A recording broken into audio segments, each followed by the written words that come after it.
തിരുവിതാംകൂർ ദേവസ്വം ബോർഡിന്റെ പ്രവർത്തനങ്ങളിലെ പോരായ്മകളെ രൂക്ഷമായി വിമർശിക്കുകയാണ് ഹൈക്കോടതി. ബോർഡിന്റെ സാമ്പത്തിക ഇടപാടുകൾ കൈകാര്യം ചെയ്തതിൽ സുതാര്യതയില്ല. അക്കൌണ്ടിംഗ് സംവിധാനങ്ങളിൽ വീഴ്ചകൾ പതിവാണെന്നും കോടതി നിരീക്ഷിച്ചു.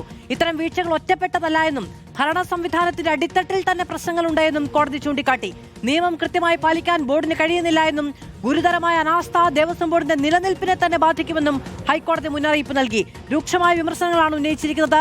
ശ്യാം ദേവരാജ് വിവരങ്ങളുമായി നമ്മളോടൊപ്പം ചേരുകയാണ്. ശ്യാം, ബോർഡിന്റെ വീഴ്ചകൾ എണ്ണിപ്പറയുന്ന ഒരു ഓഡിറ്റ് റിപ്പോർട്ടാണ് ഇപ്പോൾ കോടതിയുടെ മുന്നിൽ വന്നിരിക്കുന്നത്. ബാങ്ക് അക്കൗണ്ടിൽ തന്നെ വലിയ പ്രശ്നങ്ങളുണ്ട്. ബാങ്ക് സ്റ്റേറ്റ്മെന്റിൽ പൊരുത്തക്കേടുണ്ട്. രേഖകളും അക്കൗണ്ടും ഒത്തുനോക്കുന്നില്ല. 3 വർഷമൊക്കെ കഴിഞ്ഞാണ് കണക്കുകളും കാര്യങ്ങളും ഓഡിറ്റിന് വേണ്ടി എത്തുന്നത്. വീഴ്ച വരുത്തുന്ന ഉദ്യോഗസ്ഥരെ തിരിച്ചറിയാൻ കഴിയുന്നില്ല. ഇങ്ങനെ നീളുന്നു. ആക്ഷേപങ്ങളുടെ വിമർശനങ്ങളുടെ ഒരു പരമ്പര തന്നെയാണ് ഹൈക്കോടതി അതിന്റെ ഇടക്കാല ഉത്തരവിൽ രേഖപ്പെടുത്തിയിരിക്കുന്നത്. പ്രത്യേകിച്ചും ആഗോള അയ്യപ്പ സംഘവുമായി ബന്ധപ്പെട്ട കണക്കുകളിൽ വീഴ്ച വരുത്തിയതിൽ ഹൈക്കോടതി നേരത്തെ തന്നെ കടുത്ത വിമർശനം ഉയർത്തിയിരുന്നു. ഇതിന്റെ തൊട്ടുപിന്നാലെയാണ് ഓഡിറ്റർ നിയോഗിച്ചത്. ഓഡിറ്റർ ഒരു റിപ്പോർട്ട് ഹൈക്കോടതിയിൽ നൽകിയിരുന്നു. ഈ ഓഡിറ്റ് റിപ്പോർട്ട് കൂടി പരിശോധിച്ചാണ് ഹൈക്കോടതി ദേവസ്വം ബോർഡിനെ, തിരുവിതാംകൂർ ദേവസ്വം ബോർഡിനെ കുറ്റപ്പെടുത്തുന്നത്. ബോർഡിന്റെ വീഴ്ച ഒറ്റപ്പെട്ടതല്ല എന്ന് ഹൈക്കോടതി നിരീക്ഷിക്കുന്നു. ബോർഡിന്റെ അക്കൗണ്ടിംഗ് ഭരണ സംവിധാനങ്ങളിൽ വീഴ്ച ആഴത്തിൽ വേരോടി.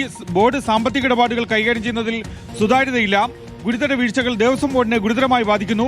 നിയമം പാലിക്കാൻ തിരുവിതാംകൂർ ദേവസ്വം ബോർഡ് കഴിയുന്നില്ല എന്നുമാണ് ഇടക്കാല ഉത്തരവിൽ ദേവസ്വം ബെഞ്ചിന്റെ വിമർശനം. ഇതിൽ തിരുവിതാംകൂർ ദേവസ്വം ബോർഡിലെ ഓഡിറ്റ് വീഴ്ചയുമായി ബന്ധപ്പെട്ട് ഓഡിറ്ററായ വിജയൻ അസോസിയേറ്റ്സ് നൽകിയ റിപ്പോർട്ടിലും ഹൈക്കോടതിയിൽ നൽകിയ റിപ്പോർട്ടിലും ഗുരുതരമായ കുറ്റപ്പെടുത്തലുകളാണുള്ളത്.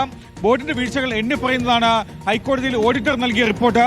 ബോർഡിന്റെ ബാങ്ക് സ്റ്റേറ്റ്മെന്റുകളിൽ പൊരുത്തക്കേടുണ്ട് എന്ന് ഓഡിറ്റർ പറയുന്നു. ബാങ്ക് അക്കൗണ്ടും രേഖകളും കൃത്യമായി ഒത്തുനോക്കാനാവുന്നില്ല. തിരിച്ചറിയപ്പെടാത്ത നിരവധി അക്കൗണ്ടുകളുണ്ട്.